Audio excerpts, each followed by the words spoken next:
गोपीचंद पडळकर यांच्या विरुद्ध FIR दाखल करा. होय, बरोबर ऐकलंय.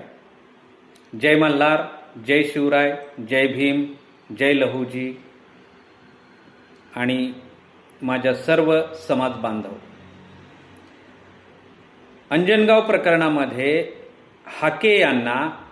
हाके व सह आरोपी 60 जणांविरुद्ध गुन्हा दाखल झाला आणि त्यातलेच जे आरोपी होते ते बाळराज आवारे यांना सुद्धा गुन्हा दाखल झाला.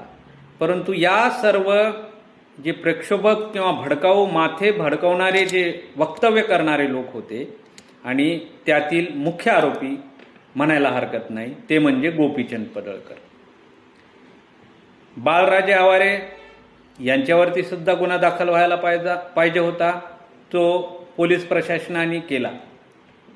हाके जे स्वतःला नेता मानतात आणि जे धनगर समाजाचे नेते म्हणून स्वतःला मिरवतात त्या हाकेंविरोधात आणि त्यांच्यासह 60 आरोपींविरोधात FIR दाखल झाली. शासकीय कामामध्ये अडथळा व इतर कलमांसह त्याच्यावरती FIR दाखल झाली. परंतु यामध्ये या सगळ्यांचा सूत्रधार असणारा जो गोपीचंद पडळकर आहे यांच्यावरती मात्र कुठलीही FIR आत्तापर्यंत दाखल झालेली नाही. मी तर म्हणतो यांना सह आरोपी नाही तर यांना मुख्य आरोपी करा. कारणही तसंच आहे.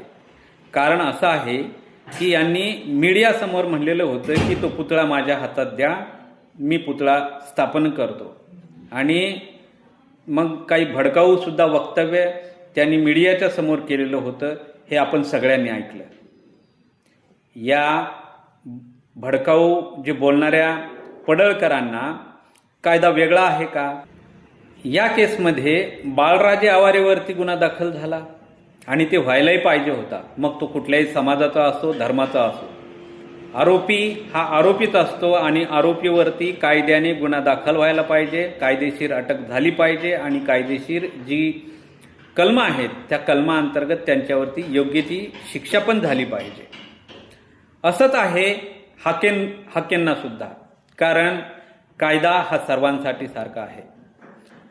शासकीय कामामध्ये अडथळा आणला आणि यांच्या विरुद्ध FIR दाखल करण्यात आला आणि नुसता FIR दाखल करून पुरेसं नाही तर यामध्ये हाकेला अटक झाली पाहिजे आणि त्यांच्यासह जे 60 आरोपी आहेत त्यांना सुद्धा अटक झाली पाहिजे.